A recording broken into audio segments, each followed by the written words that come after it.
오늘 우리가 읽었던 사사기 본문 12장 7절에 보면 길르앗 사람 입다가 사사로 재직한 혹은 사사로 이스라엘 다스리는 기간이 6년입니다. 이 6년의 기간이 사사들 중에 가장 짧은 기간입니다. 근데 입다에 대한 기록은 자그마치 3장, 사사기 10장부터 12장까지 입다에 대한 기록이 있습니다. 즉 입다는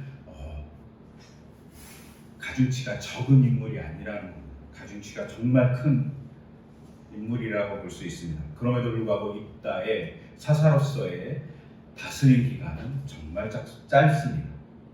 근데 입다의 그 짧은 사사로서의 기간을 쭉 보면 혹은 인생 전체를 보면 정말 파란만장합니다. 그리고 그의 삶을 생각해 보면 참 마음이 아픕니다. 그는 태어날 때 창녀의 아들로 태어났습니다. 그리고 자기의 다른 형제 이복 형제들에게 괴롭힘을 받고 엄청 놀림을 받았던 걸로 보입니다. 또한 성장을 해서 재산을 물려받을 쯤 돼서 재산을 물려받은 것이 아니라 이복 형제들에 의해서 쫓겨납니다. 그래서 저 북쪽에 독당으로 도망가게 됩니다. 형들을 피해서 도망갔다고 성경에 기록되어 있기 때문입니다. 즉 입다는 살아가면서 형을 형이라고 부르지 못하고 동생을 동생이라고 부르지 못하고 아버지를 아버지라고 부르지 못했을지도 모릅니다. 꼭 홍길동 같습니다. 이 입다가 그런 가슴 아픈 그 상처를 가지고 복수하기 위해서 막 삶을 불태웠다기보다는 아마도 그 상처를 가지고 비슷한 상처를 가진 사람들을 위로했던 것 같습니다.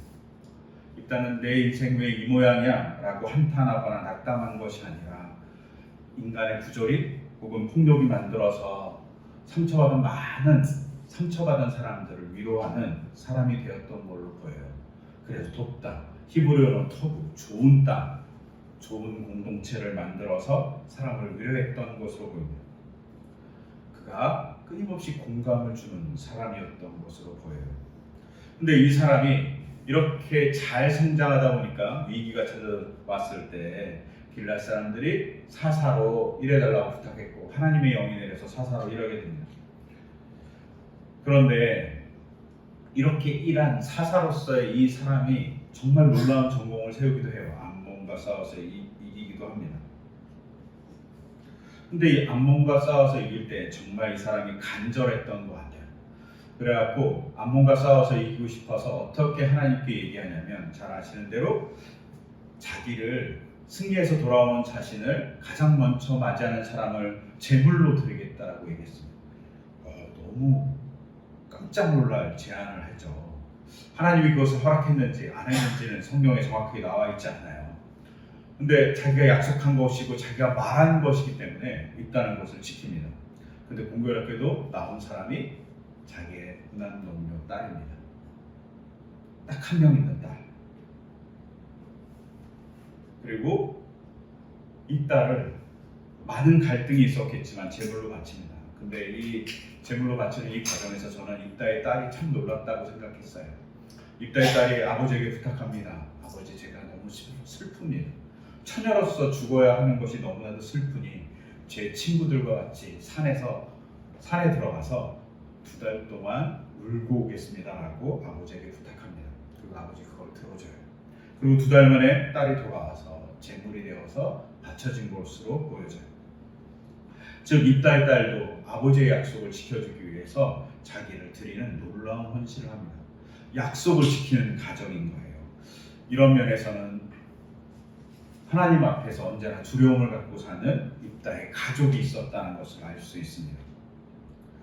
그런데 이렇게 놀라운 일과 놀라운 헌신을 한 입다에게 갑자기 에브라임 사람들이 군대를 몰고 찾아옵니다. 근데 입다가 얼마나 슬펐을까요? 자기 딸을 잃었잖아요. 정말 마음이 찢어질 것 같고 상처 입은 짐승같이 막 신음하지 않았을까요? 근데 이 순간 군장을 하고 무장을 하고 에브라임 사람들이 찾아옵니다. 그리고 입다한테 이렇게 얘기합니다.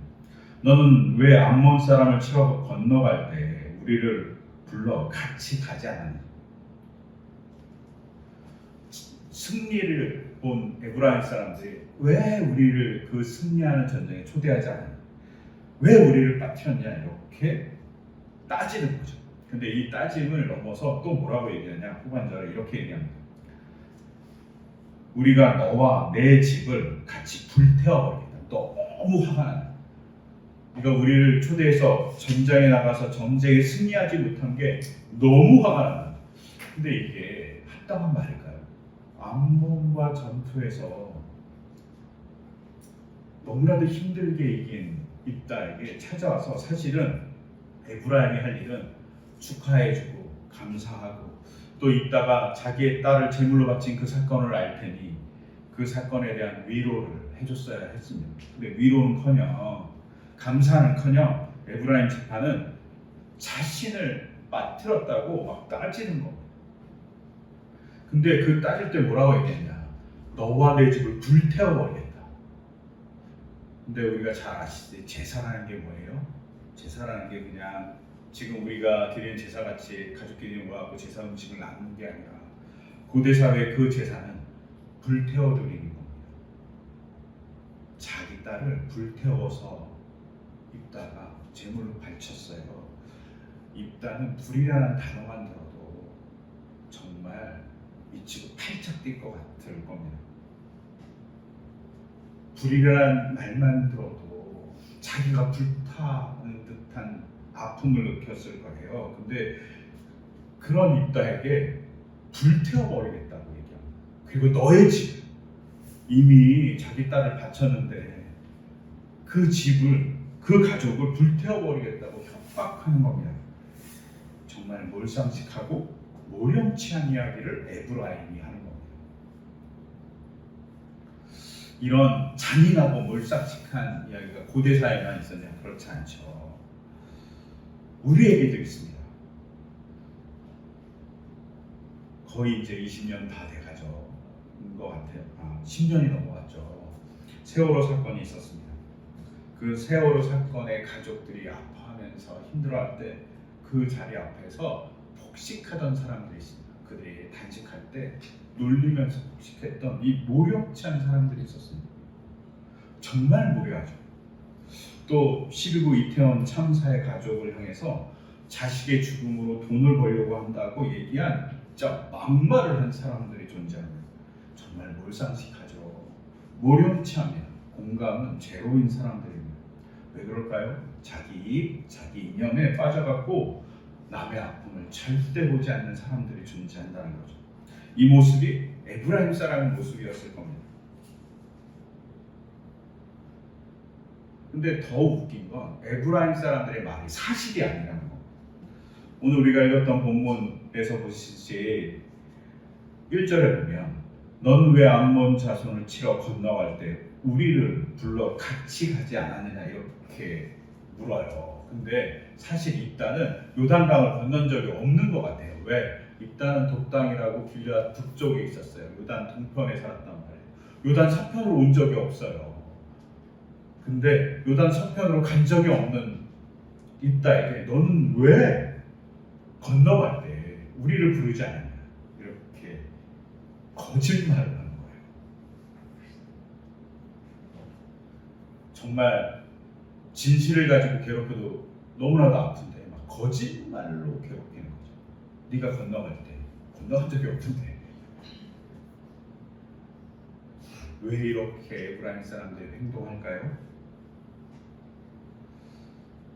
우선은 그들이 가장 큰 지파이기 때문입니다. 가장 크고 가장 영향력이 큰 지파인데 문제가 발생했어요. 암몬과의 전투에서 입다의 영향이 커지고 길르앗 사람들의 영향력이 커지기 시작한 것이죠. 도저히 그걸 참아줄 수가 없는 거예요. 자기 영향력이 감소되는 것을 도저히 지켜볼 수 없었던 것이죠. 또한 영향이 커진 사람을 그냥 놔두면 자기 지파가 왜소해지니까 어떻게 하고 싶었냐, 자기 지파 수중에 입다를 들여서 입다로 좌지우지하고 싶었던 겁니다. 그러니까 입다를 자기 마음대로 조종하고 싶은 욕심이 너무 크니까 입다의 아픔은, 입다의 복음은 보이지 않았던 것이죠. 이 모습이 꼭 예수님의 시대와 비슷합니다. 예수님을 죽였던 권력자들이 어떻습니까? 사두개파 사람들은 거의 1000년의 세월 동안 제사장 집안이었어요. 제사장의 권력을 누리면서 살았던 사람이에요. 종교 권력을 갖고 있습니다. 종교 권력을 통해서 백성을 좌지우지했어요. 근데 예수님이 그 종교 권력을 향해서 도전하시는 거죠. 어떤 도전을 하냐? 그들이 그렇게 애지중지하는 돈을 버는 일에 예수님이 방해를 합니다. 종교 권력자들이 어떻게 했냐면 제사를 드리려면, 제물을 바치려면 흠이 없는 제물을 바쳐야 됐어요. 그래서 성전 앞에서 제물을 팔았습니다. 양을 팔고 소를 팔고 염소도 팔고 비둘기도 팔았습니다. 근데 싸게 팔면 괜찮은데 비싸게 팔았습니다. 그리고 이게 너무 비싸니까 자기 집에서 데리고 올 수 있잖아요. 자기 집에서 데리고 오면 까다롭게 검사해서 탈락시키는 겁니다. 흠이 있다. 이 일을 누가 했냐? 제사장 가문들이 했을 가능성이 많습니다. 근데 그렇게 돈을 모으는 아주 알짜 같은 그 사업을 예수님이 들어 엎으신 거죠. 그리고 예수님이 이렇게 얘기하십니다. 그들에게 말씀하셨다. 성경에 기록된 바 내 집은 기도하는 집이라고 불릴 것이다 하였다. 그런데 너희는 그것을 강도의 소굴로 만들어 버렸다. 사두개파 사람들을 향해서, 종교 권력자를 향해서 너희는 강도다 이렇게 얘기합니다. 너희는 제사장이 아니라 강도야 라고 예수님이 엄청난 비판을 합니다. 그 권력을 흔드시는 거죠. 근데 예수님이 백성에게 율법을 가르쳐 주시고 백성에게 치유를 주시고 백성에게 바른 길을 가르치면서 백성이 따르는 그 예수님의 그 권위가 자신들을 향해서 비난하니 견딜 수 없으니까 예수님을 죽인 겁니다. 또 경건을 최고의 가치로 생각했던 사람들이 바리새파, 평신도 지도자들입니다. 사두개파 사람들은 종교 지도자라면 바리새파 사람들은 평신도 지도자들이라고 볼 수 있습니다. 이 사람들 경건한 삶이 중요했습니다. 그래서 경건한 삶을 가지고 백성들에게 존경을 받던 사람들이에요. 근데 이 경건이 유리되어 있었습니다. 배고프고 가난한 사람을 돌보는 경건은 하지 않았습니다. 사람들에게 끊임없이 경건해라, 옷을 씻어라, 성전에 올 때는 목욕을 해라, 밥을 먹을 때는 꼭 손을 씻고 하나님께 기도해라, 이런 것들만 강조했던 것이죠. 그리고 가난한 사람의 배고픔, 어려움은 절대 보지 않았습니다. 그래서 예수님께서 마태복음 15장 7절에서 9절, 오늘 읽었던 복음서의 말씀이죠. 이것은 바리새파 사람들을 향해서 하신 말씀입니다. 그들을 향해서 뭐라고 얘기하냐면, 위선자들아, 야, 니네 경건하다고 얘기했는데 경건하지 않잖아 라고 얘기한 겁니다. 위선자들아, 이사야가 너희를 두고 아주 적절하게 예언하였다. 이 백성이 입술로는 나를 공경해도 마음은 나에게서 멀리 떠나있다. 그들은 사람의 흉계를 교리로 가르치며 나를 헛되이 얘기한다. 바리새파 사람들이 경건함을 가지고 하나님을 예배하는데 그게 헛된 거라고, 하나님의 뜻과 벗어났다고 예수님이 가르칩니다. 종교적으로 경건하다고 생각한 그들에게 경건하지 않다고 얘기해 주신 겁니다. 저 가끔 교회 안에서의 많은 행사, 많은 여러 가지 집회를 보면서 정말 경건한 건가? 라는 생각을 할 때가 있어요. 그냥 우리의 습관이지 않을까? 아니면 우리 스스로 만족하기 위해서 하는 거 아닌가? 라는 생각이 있습니다. 하나님이 기뻐하실까? 이런 생각이 들 때가 있습니다. 근데 예수님이 바리새파 사람들에게 동일한 얘기를 하신 거죠. 그들은 견딜 수가 없으니까 예수님을 십자가에 달는 겁니다. 생각해 보세요. 누가 더 낫나? 성육신에서 오신 하나님을 누가 십자가에 달았습니까? 하나님을 믿는다고 얘기한 사람들이 달았습니다. 이게 가장 아픈 사건이죠. 이스라엘 백성 중에 에브라임 지파가 가장 큰 지파였고 군사력도 가장 강력한 사람들이었습니다. 그런데 그들은 그 군사력을 통해서 백성을 구원할 생각을 하지 않고 자기 권리만 누리려고 했죠. 그러다 보니 권력이 강해진 입다를 바라볼 수 없었고 입다의 힘을 누르고 싶고 혹은 입다를 자기 마음대로 자기우지하고 싶었던 겁니다. 또한 이 사람들이 이런 시각을 가진 것에 대한 단초 하나가 더 있습니다. 그것이 사사기 12장 4절입니다. 4절을 보면 이렇게 기록되어 있어요. 길르앗 사람들은 본래 에브라임에서 도망친 자들이요 라고 에브라임 사람들이 보고 있었다고 합니다. 도망친 자들이라는 이 히브리어는 나고자 혹은 도망친 노예 같은 신분이에요. 되게 하잘것없는 사람 혹은 3등 시민, 1등 시민도 아니고 2등 시민도 아닌 3등 시민으로 길르앗 사람들을 바라보고 무시했던 겁니다. 그 무시하는 사람들이 암몬과 싸워서 이긴 것을 도저히 용납할 수 없었던 거죠. 사람을 귀하게 생각하지 않고 사람을 하나님의 형상을 가진 존재로 바라보지 않았던 못된 관점이 에브라임에게 있었습니다. 그러니까 이따에 그래서 너를 불태워 죽이겠어 라고 얘기한 겁니다. 자기 딸을 잃은 입다에게 가족을 불태워버리겠어 라고 말하는 정말 폭력적이고 몰상식한 이야기를 한 것입니다. 그런데 이런 모습이 사사 시대만 있었을까요? 지금 우리도 있습니다. 외국인 노동자를 향해서 우리가 어떻게 행동하는지 살펴봐야 됩니다. 중국 교포 열심히 일하고 우리가 속된 말로 조선족이라고 말하는 분들을 향해서 어떻게 대우하는지 봐야 합니다. 비하하지 않아요. 심지어 우리는 남한에 살고 있는 사람들도 서로 비하합니다. 어디 출신이냐? 말도 안 되는 일을 우리가 하고 있는 거죠. 이것이 너무 깊어지면 에브라임 같이 사람을 무시하는 행동이 됩니다. 이렇게 몰상식하고 모렴치하고 정말 무례한 에브라임에게 입다는 폭력적으로 처음엔 대항하지 않습니다. 이따가 처음으로 한 건 그들을 설득하는 일이에요. 그래서 2절을 보면 그러자 입다가 그들에게 말하였다.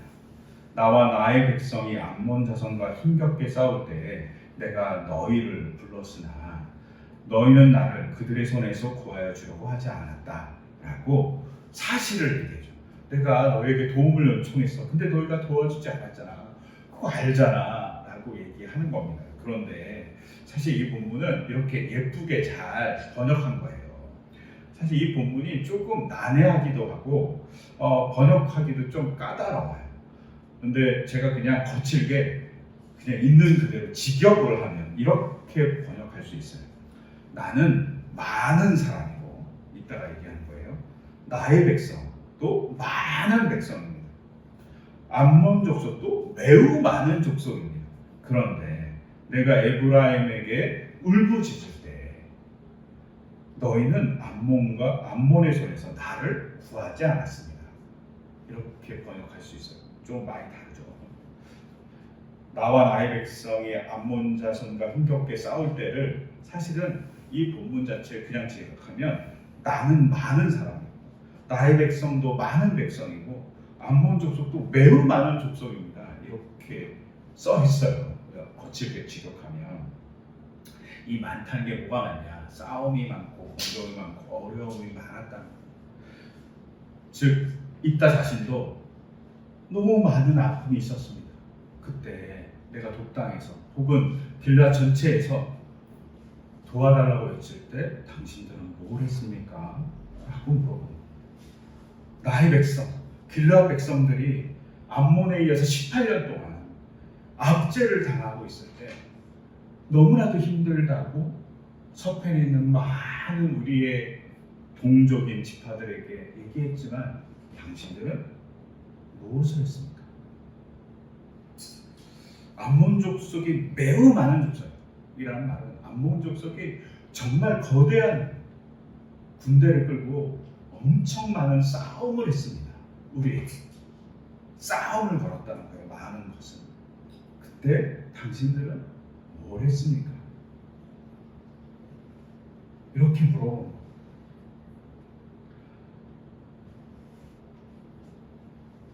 이렇게 물어보면 어떻게 해야 될 것 같아요? 이렇게 물어보면 에브라임이 가져야 될 제사는 내가 잘못했습니다. 미안합니다. 라고 회개를 하거나 아니면 부끄러워서 돌아가야만 합니다. 근데 이들이 그런 걸 하지 않았습니다. 불태워버리겠다고 하고 싸움을 걸어왔습니다.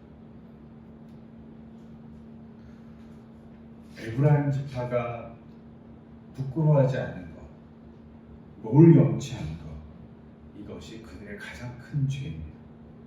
자신을 돌아보지 않았어요. 자신의 잘못을 회개하지 않았던 거죠. 오늘 우리가 읽었던 디모데전서 1장 15절에 보면 바울조차도 이렇게 고백하고 있어요. 그리스도 예수께서 죄인을 구하시려고 세상에 오셨다고 하는 이 말씀은 믿음직하고 모든 사람이 받아들일 만한 말씀입니다. 죄인을 구하러 오셨다. 근데 그 죄인의 우두머리가 누구냐고 스스로 얘기하냐면 자신이라고 얘기해요.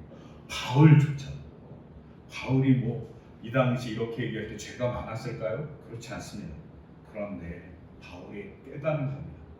하나님, 예수님의 그 구원, 사랑의 사역을 보고 내가 죄인이구나. 근데 내 스스로 바라보니 나는 우두머리 같아. 정말 죄인이구나. 이렇게 깨닫는 겁니다. 하나님 앞에 죄인임을 스스로 인식하는 그 모습 때문에 바울이 사도가 될 수 있었던 거죠. 예수님이 오셔서 처음으로 말씀하신 게 이겁니다. 하나님 나라가 가까이 있으니 회개하라. 하나님 나라의 빛을 보고 자신을 보라는 겁니다. 그리고 회개하라는 거죠. 자신이 얼마나 죄인인지 알라고 얘기하는 겁니다. 왜 예수님의 십자가 사건이 발생했는지, 그 십자가 사건이 나 때문에 발생했다는 사실에 대한 자각을 가지라고 얘기하는 겁니다. 근데 그 자각을 갖지 못하면 어떡합니까? 스스로 옳았다고 생각하고 폭력적으로 바뀌게 됩니다. 에브라임 사람들이 부끄러움을 몰랐습니다. 에브라임 사람들이 자기가 죄가 있다는 사실을 몰라서 회개하지 않으니까 어떻게 합니까? 폭력적인 사람이 되었습니다. 그리고 도움을 주어야 될 그 사건에 대해서 도움을 주지 않은 것에 대한 반성을 하지 않으므로 민족 간에 피터지는 전쟁을 만들었습니다. 회개하지 않음으로 폭력적인 일들이 세상에 많이 있어요. 그 중에 하나가, 제가 들었던 이야기 중에 하나가 아일랜드와 영국이 피터지게 싸웁니다. 아일랜드와 영국이 안 좋잖아요. 한때 제 기억으로 IRA라는 이렇게 그룹이 있어서 테러 집단으로 명명해갖고 막 영화에도 되게 많이 나왔어요. 아일랜드 사람들이 테러를 많이 한다.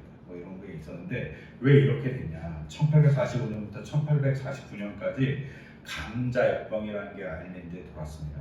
그리고 감자들이 다 이렇게 꺼멓게 변한 거예요.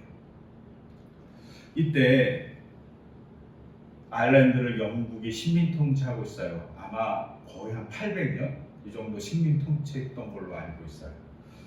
근데 영국 사람들이 도와줄 수 있는데 안 도와줍니다. 굶주려 사람이 죽어요. 이 4년 사이에, 한 4, 5년 사이에 얼마가 죽었냐? 100만 명이 죽었습니다. 아일랜드. 그리고 100만 명의 사람들이 아일랜드에서 굶주림에 시달려 더 이상 살 수 없어서 다른 나라로 이주했습니다. 그리고 이 여파는 계속 이어집니다. 그래서 1901년에 인구조사를 했어요. 아일랜드 사람들이 800만 명 정도 있었는데 1901년에 인구조사를 할 때 400만으로 떨어집니다. 반토막 난 거예요. 엄청난 인구가 죽고 떠나는 일이 아일랜드에 있었어요. 근데 이 당시 영국 사람들이 얼마나 못돼 먹었냐면, 아일랜드 사람들은 감자를 주식으로 먹었어요. 가난하니까. 근데 아일랜드가 감자만 나온 게 아니라 밀도 나고 옥수수도 나왔어요. 근데 밀과 옥수수는 아일랜드 사람들이 못 먹고 누가 먹었냐? 영국 사람들이 먹었어요. 감자를 못 먹어서 죽는데 밀과 옥수수를 영국으로 나르는 배가 엄청나게 왔다 갔다 했던 기록이 있어요. 그것을 보고 미국 사람 한 사람이 이런 기록을 남겨요. 이 나라에는 지금도 많은 사람의 수가 굶주려 죽어나가고 있었다. 그러나 벨파스트 항에는 외국으로 가는 곡물이 더 많다. 얼마나 끔찍한 일인가. 미국에서 오는 옥수수를 실은 배 한 척이 9호선의 전부다. 그 옆에 영국으로 가는 수많은 곡물선이 있다. 너무 비참하다라고 얘기합니다. 미국 사람의 눈에 보기에도 영국 사람이 너무 못돼 먹은 거죠. 더 잔인한 일은 뭐냐면 1845년에 기근이 일어났잖아요. 그러니까 그 당시 오스만 제국의 술탄 압둘메지트라는 술탄이 아일랜드를 도와주고 싶은 거예요. 그래서 10,000파운드를 도와주겠다라고 이렇게 선심을 씁니다. 그리고 영국에 내가 도와줄게 라고 얘기합니다. 근데 영국이 거절합니다. 빅토리아 여왕 1세가 거절합니다. 왜 거절했냐? 자기는 2,000파운드밖에 낼 수 없었기 때문에 자기보다 많이 내는 걸 볼 수가 없는 거예요. 그래갖고 이 오스만 제국 술탄 압둘메지드는 1,000파운드만 내게 돼요. 엄청난 돈이긴 하지만 이 정도로 자기 측면 때문에 사람이 굶주려 가는 걸 방치한 게 영국입니다. 그래서 지금도 영국과 아일랜드가 사이가 안 좋아요. 그래갖고 축구하면 전쟁하듯이 전쟁하잖아요. 아일랜드와 영국이. 왜? 도와줄 때 도와주지 않았고 잔악하게 괴롭혔기 때문입니다. 에브라임 사람들이 그랬던 거죠. 도와줄 때 도와주지 않았습니다. 또한 에브라임 사람들이 못돼 먹은 것은 사사기 12장 3절에 보면 이렇게 기록되어 있어요. 너희가 구하라오지 않는 것을 보고 내가 목숨을 걸고 암몬 자손에게 쳐들어가니, 그 다음에 뭐라고 얘기냐면 주님께서는 그들을 나의 손에 넘겨주셨다. 주님께서 일하셔서 내가 승리했습니다. 근데 우리가 잘 아는 대로 사사기 11장 29절에 보면 주님의 영이 있어서 사사 있다가 하나님의 일을 했다고 기록되어 있어요. 즉 입다는 하나님에 의해서 일하는 사사로서의 일을 한 것이죠.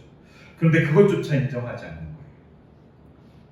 사사로서의 권위를 인정해주지 않고 자기 마음대로 생각하는 겁니다. 엄청 폭력적인 일을, 자기 권력을 행사하고 싶은 욕심을 에브라임이 드러냈다고 볼 수 있어요. 근데 우리도 가끔 이러지 않나요? 하나님의 일을 보지 않고 자기 권리를, 자기 서운함을 막 드러내고 있습니다. 감정을 폭발합니다. 근데 사실은 제대로 보지 않을 때가 가끔 존재한다는 거죠.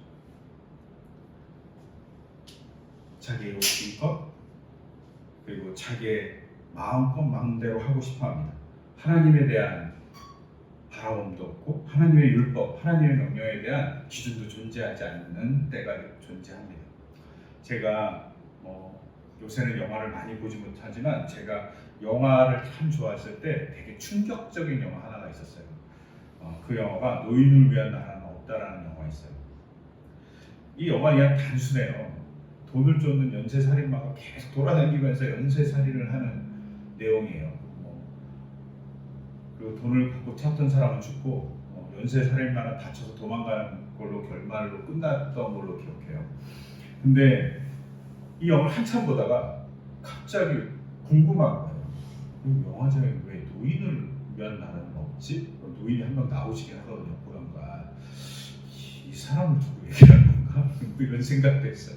그리고 너무 궁금하잖아요. 찾아봤어요. 왜 노인을 위한 나라는 없다고? 영화제는 좋은가요? 연쇄살인마가 끊임없이 살인하면서 돌아다니는 영화를 찍어놓고 이렇게 막 물어봤더니 노인을 위한 나라는 없다라는 이 말은 H라는 시인의 비잔티움으로의 향해라는 시에 나오는 내용이었던 거예요. 제가 그 시에 노인을 위한 나라는 없다라는 말이 이제 앞에 부분이 있는데 그 중간을 읽어줄게요. 뭐라고 되어 있냐면 모두들 저 관능의 음악에 취하여 늙지 않는 지성의 기념비를 모르는구나. 늙은 사람은 한갓 하찮은 물건이고 막대기에 걸린 누더기니 다만 영원히 손뼉치며 노래하지 않는다면 썩어갈 모든 누더기를 위해 더욱 소리 높여 노래하지 않는다면 또한 영원의 장엄한 기념비를 배우지 않는다면 노래를 배울 곳은 어디에도 없다. 이 시의 간단한 내용은 이런 거예요. 젊은이들이 관능을 쫓아서 열심히 논다는 거예요. 근데 그게 문제라는 거예요. 노인에게 지성을 배워야 한다. 노인에게 지혜를 배워야 한다. 이런 말이에요. 그 지혜를 배우기 위해서 나는 비잔티움으로 항해를 한다. 이런 내용의 시의 내용입니다. 즉 노인으로 상징된 게 뭐냐면 지혜, 그리고 어떤 지식, 관계에 아름다움 이런 거였는데 그런 걸 안 배웠던 거예요. 젊은이들은 관능에 쫓아서 그냥 놀기만 한다. 이것을 아쉬워하면서 H가 쓴 시예요. 그러니까 노인을 위한 나라는 없다라는 말은 노인이 가르치는 지혜가 없는 세상, 그 세상은 살인마가 판치는 세상이다 라고 얘기하고 싶었던 것 같아요. 그래서 야, 제목을 찾아볼 수 없게 영화를 만들었구나. 이 제목이 절반을 했다 이 영화에. 이런 생각이 들었어요. 그런데 제가 에브라임의 이 사건을 보면서 노인을 위한 나라는 없다는 영화가 생각난 건 에브라임이 하나님에 대한 두려움, 하나님에 대한 가르침을 갖고 있지 않았다는 거예요. 그러니까 폭력적인 집단이 된 거예요. 몰상식한 집단이 된 거예요. 하나님에 대한 두려움, 하나님을 섬기는 귀한 마음을 있다가 가졌어요. 그리고 열심히 하나님을 위해서 일하는 상처받았지만 위로하는 자로 살고자 했어요. 그때 이스라엘 공동체가 회복된 것을 사사기 12장이 잘 보여줘요. 그런 사람들이 있을 때 상처받았지만 그 상처로 누군가를 위로해주고 하나님을 기준점으로 살면서 열심히 노력하는 그 사람이 있을 때 세상이 회복된다는 사실을 사사기 12장 끝에 있는 세 명의 소사사가 보여줍니다. 세 명의 소사사가 입산이고 그리고 엘론이고 압돈이에요. 근데 입산을 보면 이렇게 기록되어 있어요. 아들이 30명이고 딸이 30명인데 모두 다른 집안 사람하고 결혼했다. 이 기록만 있어요. 이게 뭔가? 이런 생각이 들잖아요. 근데 이 다른 사람, 다른 집안 사람의 이 히브리어가 정말 애매모호한 히브리어예요. 이게 후츠인데 이 후츠가 다른 집안도 되고 다른 나라도 되고 다른 지역도 되고 다른 지파도 돼요. 그래갖고 성경이 가지각색으로 번역하고 있어요. 그래갖고 개역 개정은 뭐라고 번역했냐? 번역할 게 없으니까 그냥 밖에 가서 결혼했다 이렇게 번역했어요. 공동번역은 입다의 일가 밖에 갔다 뭐 이렇게 번역했고 우리말 성경은 다른 지방, 현대인의 성경은 다른 시족 이렇게 번역했어요. 그러니까 다 다르잖아요. 이거 후츠 어떻게 번역할지 몰라요. 근데 저는 개인적으로 앞에 있는 사건을 통해서 이 후츠의 번역은 다른 지파라고 번역하는 게 낫다라고 생각해요. 다른 지파, 에브라임 지파가 길앗 지파, 갓 지파를 무시했잖아요. 존중해주지 않잖아요. 아, 너희는 도망자야, 상종할 수 없는 지파야 이렇게 얘기했습니다. 근데 입사는 그것을 넘어서 지역이 서로 아껴주고 동등하게 대해준 것 같아요. 그러니까 자기 지파를 넘어서 남의 지파와 동등하게 결혼하는 관계를 가져서 서로 존중해 주었다는 겁니다. 우리가 그렇잖아요. 동서가 막 서로 미워하잖아요. 우리나라가. 심지어는 남과 북은 더 미워하잖아요. 근데 존중해주면 평화가 찾아올 수 있잖아요. 근데 그런 거 하지 않는다. 근데 하나님의 말씀을 따라 살면 존중할 수 있다고 얘기해 줍니다. 두 번째 나온 사람이 엘론이에요. 엘론은 그냥 너무 짧아요. 사사로 10년이 있었는데 아엘론에 묻혔다. 이 기록밖에 없어요. 이게 뭐야? 이런 생각이 들어요. 근데 이거 히브리어로 보면 약간 달라져요. 엘론을 히브리어로 추각하지 않고 그냥 풀로 쓸 수 있어요. 추각하지 않고 모든 걸 쭉 풀로 쓰면 자음이 아엘론하고 똑같아요. 근데 히브리어 성경은 공교롭게도 자음만 써요. 모음을 안 써요. 그냥 모음을 아는 거예요. 그러니까 이렇게 읽을 수 있어요. 엘론이 엘론에 묻혔다. 이렇게 번역할 수 있어요. 아니면 이렇게 읽을 수도 있어요. 아엘론에 묻히긴 했는데, 즉 이것을 읽는 사람들은 어떤 느낌을 받냐면 엘론이 자기의 이름을 딴 도시를 만들었다. 이 말은 뭡니까? 엘론이 가나안에 잘 정착했다. 그리고 심지어 자신의 이름을 딴 도시를 만들 정도로 열심히 살았고 그 도시를 만들 정도로 사람들이 하나님 앞에서 선한 백성으로 살았다라는 것을 암묵적으로 보여줘요. 이때와 같이 존중해 줄 때, 이때와 같이 하나님을 향해 기준을 세울 때 백성이 복을 받았다고 얘기해 주는 거예요. 압돈은 어떻습니까? 압돈은 뭐라고 기록되어 있냐면 아들이 40명이고 손자가 30명이에요. 그리고 이 70명의 사람이 70마리의 나귀를 타고 다녔다 이렇게 기록되어 있어요. 그리고 공교롭게 이 사람은 8년밖에 사사로서 일하지 않았어요. 그러면 아들을 보고 손자가 봤어요. 손자가 나귀를 탈 정도의 나이면 꽤 나이가 들었다는 거예요. 8년을 사사했다는 말은 이 사람이 나이 들어서 사사했다는 말이 됩니다. 즉 노인으로서 어른으로서 사사가 된 거죠. 즉 그 사회가 어른을 존경하는 사회였던 거예요. 그 사회가 어른이 어른다웠던 사회인 거예요. 하나님의 말씀에 어른이 어른답게 행동하니 어른답게 행동하는 사람을 사사로 세웠던 거죠. 정상적인 가치가 있었던 사회인 거예요. 어른이 어른답지 못하면 문제가 발생해요. 그리고 어른다운 어른을 어른답게 대우해주지 않으면 문제가 발생해요. 근데 그것을 서로 잘 대우해주는 사회가 바로 압돈의 사회였다는 거예요.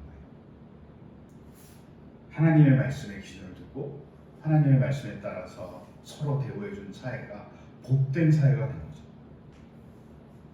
마을을 만들고 자손은 번창하고 나귀를 탈 수 있을 정도로 풍요를 누렸던 사회가 됐다는 겁니다. 여러분, 전 올해 우리 성도들의 삶이 이랬으면 좋겠습니다. 제 삶이 이랬으면 좋겠어요. 하나님의 말씀을 따라 살아서 풍요가, 주님의 축복이 와서 건강함이, 즐거움이, 풍족함이 있기를 소망합니다.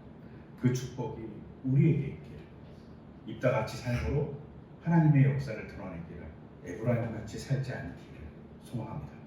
그 소망을 담아서 이 시간 제가 기도드리겠습니다. 하나님, 우리가 정말 하나님의 사랑으로 살아가기를 소망합니다. 그리고 그렇게 살아가려고 노력할 때 역경이 있지만 하나님의 일하심으로 축복이 소사사에게 내렸던 그 축복이 우리에게도 가득 넘치기를 소망합니다. 그리고 그것을 통해 하나님을 찬양하고 하나님의 역사를 고백하는 우리 삶이 될 수 있도록 인도하여 주시옵소서. 이번도 주 예수 그리스도의 이름으로 기도드립니다. 아멘.